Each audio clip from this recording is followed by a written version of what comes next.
हामी चाहिँ के अरे के क्याम्पस अरे इन्जिनियरिङ क्याम्पस गएको आज चाहिँ अनि अरू बोला न हौ केटा हो म त केही आउँदैन बोला न हौ है यो चाहिँ के भयो अरे ओ सबैजनालाई स्वागत छ है सबैजना ल अनि यहाँ चाहिँ यो चाहिँ के रहेछ है अब पालो पालो गरौँ न होइन म इन्जिनियर हो घरको डिजाइन होइन यस्तरी हो कि यस्तरी ग्राउन्डदेखि माथि देखाउँदै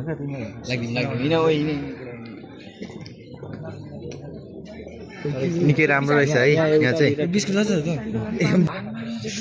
भन्नु हेरे त भरे तिमीलाई म क्लिप गरेर यो यसो यो भिडियो गर्न त मिल्छ नि हुन्छ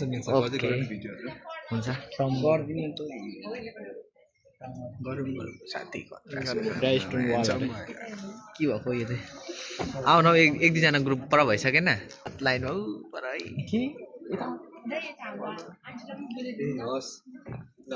हुन्छ वेलकम टु स्पर्श एभ्रीवान हामीले चाहिँ यहाँ के गरेको छौँ भने 4वटा बोर्ड राखेको छौँ अनि कुनै पनि बिल्डिङमा फ्लोर हुन्छ भुइँ हुन्छ वाल हुन्छ सिलिङ हुन्छ र रुफ हुन्छ त्यसमा नेपालमा चाहिँ पहिलो समयदेखि अहिलेको समयसम्म कस्तो कस्तो मटेरियल युज भएको छ भनेर हामीले देखाउन खोजेको हो अनि जुन चाहिँ फ्लोरिङमा भुइँमा चाहिँ पुरानो जमानामा चाहिँ हाम्रो गोबर र माटो लेख्ने चलन थियो जुन चाहिँ अहिले पनि कति घरमा गरिन्छ तर यो पुरानो ट्रेन्ड हो त्यसपछि हामी टिम्बरमा आयौँ टिम्बरको प्ल्याङ्क्सहरू राख्ने फ्लोरमा होइन त्यसपछि यो जुन नेवारी एरा छ नि नेवारी एरा जुन चाहिँ भक्तपुरको प्यालेसहरू छ पाटन दरबार स्क्वायर छ बसन्तपुर दरबार स्क्वायरहरू छ त्यसमा चाहिँ त्यो एराको बिल्डिङहरूमा चाहिँ ब्रिक पेभिङहरू युज गर्ने भयो फ्लोरिङमा त्यसपछि चाहिँ अनि राणाकालीमा आउँदाखेरि चाहिँ उहाँहरूले के रियलाइज गर्नुभयो भने युरोप घुम्न जानुभयो अनि सबैको बिल्डिङतिर देख्नुभयो कि मार्बलहरू युज भएको रहेछ धेरै भुइँमा ब्याम्बो फ्रेमवर्क वाटर यो बाहिरको डब यो चाहिँ हामीले धेरै जस्तो तराई रिजनमा देख्न सकिन्छ यो पुरानो जमानाको टेक्निक हो अनि त्यसपछि यही राणाको लिडर्सहरू घुम्न जानुभयो वाल्सहरूमा लाइन प्लास्टर गरेको देख्नुभयो यता पनि ल्याउनु भयो त्यसरी नै अघिको जुन मेसनरी छ नि यहाँ मठको सट्टै यहाँ चाहिँ लाइम चलाउन थाल्यो होइन अनि त्यसपछि अहिलेको जमानामा चाहिँ धेरै ब्रिक अनि के भन्छ कङ्क्रिट ब्लक्सहरू धेरै युज गरिन्छ त्यसरी नै अब सिलिङको कुरा गर्दाखेरि चाहिँ यो जुन वाटल यहाँ थियो नि यो जुन ब्याम्बो फ्रेमवर्क सेम युज गरिन्थ्यो पहिला जमानामा होइन त्यसपछि एक्सपोज टिम्बरमा सिफ्ट भयो त्यसपछि यो अर्नामेन्टेसनतिर सिफ्ट भयो यो भनेको चाहिँ जुन त्यही राणाहरूले बाहिर विदेश गएर हेरेर ल्याउनु भयो अनि यहाँदेखि यहाँ चाहिँ एक्कासी यहाँ बुटा छ यहाँ चाहिँ किन यस्तो सिफ्ट भयो भनेर भन्दाखेरि जसले डिजाइन गर्नुभएको उहाँहरूले के रियलाइज गर्नुभयो भने आर्किटेक्ट्स एज कलेक्टिभली के रियलाइज गर्नुभयो भने हामी बुट्टातिर धेरै फोकस नगरौँ बिल्डिङमा कसरी मान्छेलाई लग्ने कसरी मान्छेलाई कम्फर्टेबल फिल गराउने कसरी स्ट्रक्चरलाई अडाउने त्यो कुरामा धेरै फोकस गरौँ भनेर उहाँहरूले रियलाइज गर्नुभयो अनि प्लास्टर मात्रै हाल्नेतिर अनि ब्युटीतिर फोकस गर्नु भएन प्लास्टरतिर फोकस गर्नुभयो अनि अहिलेको जुन एरा छौँ हामी त्यो एरामा चाहिँ के भयो भने ल फङ्सनालिटी छ स्ट्रक्चर छ सबै छ राम्रो छ त्यसमा राम्रो फोकस गऱ्यौँ हामीले एस्थेटिक पर्पजलाई पनि फोकस गरौँ किनकि कुनै पनि बिल्डिङलाई एट्र्याक्टिभ फाइन्ड गरेन भने उनीहरू त्यहाँ रिजाइड गर्न त्यस्तो मन पराउँदैनन् अनि त्यसरी नै रुफ्सहरूको कुरा गर्दाखेरि चाहिँ थ्याच रुफ भनेको पुरानो जमानामा धेरै जस्तो हामीले परालको रुफहरू युज गरिन्थ्यो होइन त्यसपछि झिङ्गटी टाइल्सहरू युज गर्ने भयो स्ट्रेट टाइल्सहरू युज गर्ने भयो अनि टिन र आरसिसी स्ल्याब चाहिँ जुन मोडर्न एरामा युज हुने धेरै प्रचलनमा छ होइन अब हाम्रो भनेको जुन अहिलेको कन्टेक्स्ट छ ग्लोबल कन्टेक्स्ट छ इन्भाइरोमेन्ट डिग्रेड हुँदै जाँदैछ होइन इन्भाइरोमेन्ट एकदम डिग्रेड हुँदै जाँदैछ नराम्रो हुँदै जाँदैछ क्लाइमेट डिग्रेड हुँदै जाँदैछ ओजन लेयरको डिप्रेसन हुँदै जाँदैछ यसको मेन कन्ट्रिब्युसन चाहिँ के हो त को चाहिँ कन्ट्रिब्युटर हो बिल्डिङ्सहरू बनाउँदा निक्लेको धुवाहरू बिल्डिङ्सहरू बनाउँदा निक्लेको पल्युसनहरू one of the main causes हो त्यही भएर आर्किटेक्ट्सहरूले के रियलाइज गर्नु भने अलिकति सस्टेनेबिलिटीतिर फोकस गरौँ भनेर अहिलेको कन्टेक्स्टमा चाहिँ उहाँहरूले ग्रिन रुफहरू राख्ने चलन गर्नुभएको छ जुन चाहिँ कोटिङहरू राखेर एल्गीहरू राखेर के गर्ने रुफतिर पनि त्यसरी डिजाइन फोकस गर्नुभएको छ रुफमा मात्रै नभएर यता सबै सिलिङ अनि फ्लोरिङहरू सबैतिर अलिकति सस्टेनेबिलिटी एप्रोच छ मोनुमेन्ट्स भित्र चाहिँ दुईटा खालको पेन्टिङहरू जेनरली हामीले पाउँछौँ एउटा भनेको यो मिथिला आर्ट भयो अनि त्यसमा चाहिँ यो थारू पेन्टिङमा पनि थारूहरूको डेली लाइफको कल्चरल एक्टिभिटिजहरू जुन छ तिनीहरू चाहिँ देखाउन खोजेको जस्तै अब यहाँ कृष्णजीलाई देखाइएको छ यहाँनिर त्यसपछि बोटिङ गरेर उनीहरूको फिसिङ गर्ने जुन कल्चर छ र तिनीहरू देखाइएको छ त्यसपछि बिहे गरेर गइसकेपछि डोलीवाला कुराहरू तिनीहरू चाहिँ यहाँनिर उनीहरूको पेन्टिङमा देखाउने गरेको छ उहाँहरूले चाहिँ जेनरली आफ्नो वालमा पेन्ट गरेर आफ्नो मोटिभ्सहरू चाहिँ एक्सप्लेन गर्नुहुन्छ यहाँ छ यहाँ कुरमा हाम्रो हिमालयन हाउस चाहिँ एउटा टिपिकल मोडल मात्रै बनाउनु भएको दाइ दिदीहरूले सानो एउटा यहाँबाट चाहिँ हामीले के देखाउनु खोजेको छ भने अब हिमालयन घरमा के युज गर्थे कसरी बनाउँथे त है अब यिनीहरू चाहिँ साना साना हुन्थ्यो हिमालयन घरहरू चाहिँ त्यहाँनिर अब धेरै मेटेरियलहरू पनि हुँदैन थियो नि त प्रायः पाउने भनेको त्यही ढुङ्गाहरू छिटो आउँछ यहाँनिर प्रायः पाउने भनेको ढुङ्गाहरू हो नि त त्यही ढुङ्गाहरू पाएको कारणले अब प्रायः सबै ढुङ्गेले बनाउँथ्यो क्या सकेसम्म काठहरू पनि युज गर्थे काठहरू चाहिँ त्यो बिम कलमहरूको लागि युज गर्थे अनि माथि जुन यो छत छ नि छतहरू पनि ढुङ्गाले बनाएको देख्नु भएको छ नि यहाँनिर त्यो चाहिँ किन बनाएको रहेछ भने माथिबाट अब एक त त्यहाँनिर ढुङ्गा मात्रै पाइने भयो होइन अर्को कारण चाहिँ के रहेछ भने अब माथिबाट जुन हिउँ पर्छ नि है हिमालयतिर त त्यो हिउँ पनि सजिलो बगेर जाओस् भने एउटा इन्सुलेसनको लागि युज गरेर ढुङ्गाहरू युज गरेका रहेछन् अनि त्यो झ्यालढोकाहरू पनि सानो सानो हुन्थ्यो क्या यहाँनिर हेर्नुहुन्छ नि सानो सानो छ नि है तिनीहरू चाहिँ के को लागि रहेछ भने अब बाहिर जुन चिसो हावा चल्छ नि त्यो चिसो हावा पनि भित्र नजाओस् अलिकति इन्सुलेटिङ होस् तातो होस् भनेर झ्यालढोकाहरू सानो सानो बनाएको रहेछ त्यति नै हो यसको बारेमा अब ल यो चाहिँ हिल्ली हाउस यो पाहाडमा बनेको घर है अनि तपाईँहरूले पनि बुझ्नै भएको होला पाहाडमा बनेको घरहरू अब यहाँनिर पनि त्यही माटो अनि ढुङ्गाहरू पनि हुन्थे काठहरू युज गर्थे प्रायः चाहिँ काठ र माटो है यसमा चाहिँ अनि परालहरू पनि युज गर्थे सुरुमा काठहरू ठड्या अनि त्यहाँनिर माटोले लिप्यो क्या भित्ताहरूमा देखाएको थारू हाउस है थारूहरूले कस्तो बनाउँथ्यो भनेर त्यो थारूहरूले चाहिँ के गर्छन् भने अब सुरुमा भित्ता चाहिँ ब्याम्बोहरूको बनाउने बाँसहरू सजिलो पाइन्छ नि त तराईमा बाँसहरू युज गरेर त्यहाँनिर माथि बाँसको चोयाहरू युज गरेर भित्ता बनाउने अनि त्यहाँ चाहिँ माटो गोबरले लिप्ने क्या लिपेपछि एउटा इन्सुलेसन भयो नि त इन्सुलेसन भएपछि अरू छतमा पनि यसरी काठहरू ओछ्याउने यसरी अनि काठहरू अब जे पाइन्छ नि है अनि त्यहाँबाट चाहिँ परालहरूले अलिकति कम्प्याक्ट गरेर कम्प्याक्ट यहाँ देख्नु सक्नुहुन्छ यसरी पानी नछिर्ने गरेको प्रुफिङ सिस्टम बनाउँछ क्या त्यति नै यसमा चाहिँ अब अरू चाहिँ हजुर सानो सानो पार्टिकल हो अनि त्यसलाई नै फिल्टर गरेर बनाएको यसको के हुन्छ यसको मोटका हुन्छ यसको धेरै कुरा हुन्छ सेरामिक कप हुन्छ सेरामिक प्लेट हुन्छ हामी नै अनुमान गरौँ न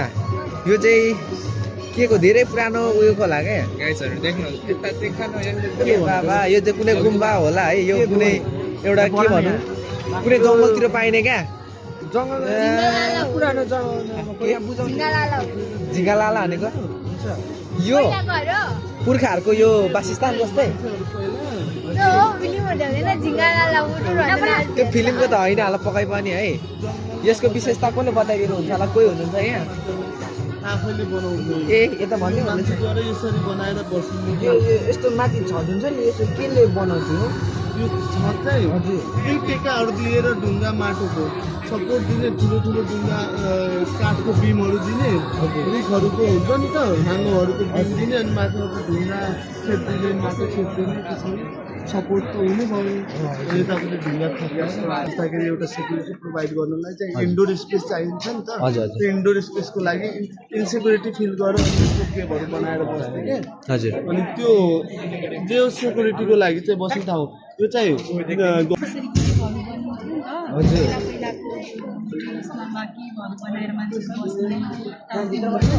तिनीहरूलाई चाहिँ देखाउनलाई ट्रेडिसनल देखाउनलाई चाहिँ यहाँबाट चाहिँ अब डेभलप हुँदै अब बिल्डिङहरू कसरी बन्छ नि त स्टेजमा आइदिनु हुनको लागि विनम्र गर्न चाहे र माया वितरणको लागि आजको यस मर्निङ क्याम्पसका इन्जिनियर आर्किटेक्ट सम्पूर्ण साथीहरू विद्यार्थीहरू मुखले व्याख्या गरेर कम हुन्छ र यो साइन्स चाहिँ फिजिक्समा आधारित छ यो चाहिँ हावामा हुँदैन यसको केही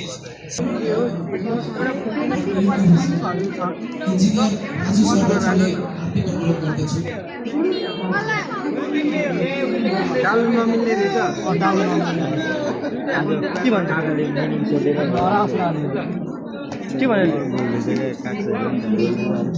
लभै लाग्यो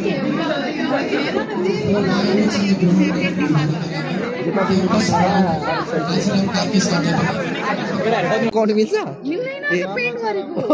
सरी सरी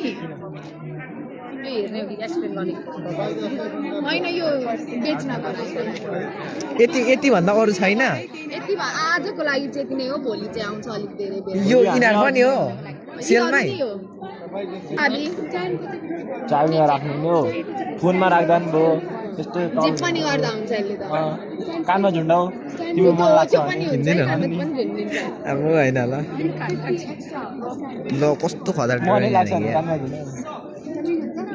मलाई फिल्म चाहिँ मन पर्यो फर्स्ट सेल भनेर लेख्नु पर्यो है होइन अब कुन झुन्डाइ नि यहाँ तल आउँदैछ पालो त होइन र यहाँ देख न कुन खालको घर बनाउनु म पछि यसको खास भन्छ कस्तो दामी हुन्छ अनि फेरि सबै एकै खालको रहेछ नि भित्र फाल्टै छ अनि भित्रको त्यो सरकार डिजाइन चाहिँ हुनु पर्छ यहाँ त भूत छ त भूत भूत छ त यहाँको मान्छे खोइ हो यहाँ चाहिँ यो चाहिँ बनाउनु पर्ने यहाँ देख न यो चाहिँ मलाई मन परेछ होइन यस्तो खालको तर यति ठुलो होइन अलिक सानोबाट यो यसको विशेषता म बताइदिउँ बनाइदियो ल बताइदियो यो चाहिँ कस्तो भने यो चाहिँ प्रायः जस्तो तराई क्षेत्रमा यस्तो घर बनिन्छ योलाई चाहिँ आरसिसी भन्छ होला है होइन यो चाहिँ यसलाई छत भन्छ होइन छत नै भन्छ भुरीवाला छत है अनि यो चाहिँ बारदली हो यो चाहिँ आँगन हो है यहाँ पनि बस्न मिल्छ अनि अब यसको विशेषता यता यस्तो स्विमिङ पुलहरू चाहिँ राम्रो स्विमिङ पुल म त बनाउँछु पछि म त बनाउँछु ल यो त हल्लियो यो चाहिँ रुख घरको है अब यहाँ टाइल्सहरूले बनायो यहाँ सुन न म विशेषता बताइदिँदैछु त यो चाहिँ प्रायः जस्तो तराई क्षेत्रको भवनहरू जस्तो हुन्छ प्रायः जस्तो मोडलमा यसलाई बारदली अरे होइन यसलाई निक्लिने ढोका हान्छ अब यो बाहिरको डेकोरेसन क्या यो पार्किङ यहाँ अब हुन्छ हस्पिटलको जस्तै हो कार भयो हेलिकप्टर त मिल्दैन कार बाहेक है हेलिकप्टर यस्तो यहाँ हेलिप्याड बनाउनु तर यो अलिक फिनिसिङ छैन स्विमिङ पुल होइन यो त यो यो त हो क्या स्विमिङ पुल धुरीमा यहाँ हुँदैन बरु यसलाई भन्नु मिल्थ्यो होला यो चाहिँ बाहिरको यिनीहरूलाई चाहिँ के भन्छ भने हाम्रो सामान्य भाषामा छिमेकीको घर होइन तिनीहरू पनि भयो नि विशेष यो मधेस र तर एउटै हो यो चाहिँ प्रायः जस्तो यसलाई चाहिँ के भन्छ त्रिकोण के रूप भन्छ क्या के रूप भन्छ धुपी भन्छ जस्तै अनि यो प्रायः जस्तो यो कोड भएको चाहिँ किन हुन्छ भने तराई क्षेत्रमा प्रायः जस्तो सबै कोडवाले त्रिभुज आकारको मात्रै रूपहरू हुन्छ होइन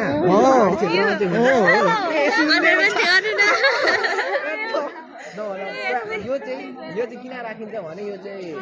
प्रायः जस्तो म आउट कन्ट्रीमा देख्छु तर यो नेपालमा पनि अब आउट कन्ट्री गएर आएर बनाउने हुन्छ नि सानो जरा भने के होइन उसले बोल्यो कोसी अपार्टमेन्ट होटेल पऱ्यो यो ल यो चाहिँ अपार्टमेन्ट अब उ त हो क्या सबैजना मिलेर बस्नु मिल्ने भाडामा त्यस्तो हो भाडामा त होइन यो घर कहाँ भाडा भने किनेर त्यस्तो भाडा बस्छ यो घर त्यही त भाडामा यहाँको कलेज भन्दा पनि बाहिरको कलेजबाट चाहिँ एक्जिबिट गर्न ल्याउनु भएको बनाएको कुराहरू जस्तो तिमीहरूले पनि ड्रइङ बनाएको थियो होला मोडलहरू बनाएको थियो होला त्यस्तो कुराहरू चाहिँ ल्याएर म पनि एक्जिबिट गर्छु भनेको भए पाउँथ्यो जुन कुरा हामीले स्कुलहरूलाई भन्दै थियो सायद भएन यो चाहिँ त्यस्तै आफ्नो पनि थोपडा बनाउनुपर्छ क्या हो लगो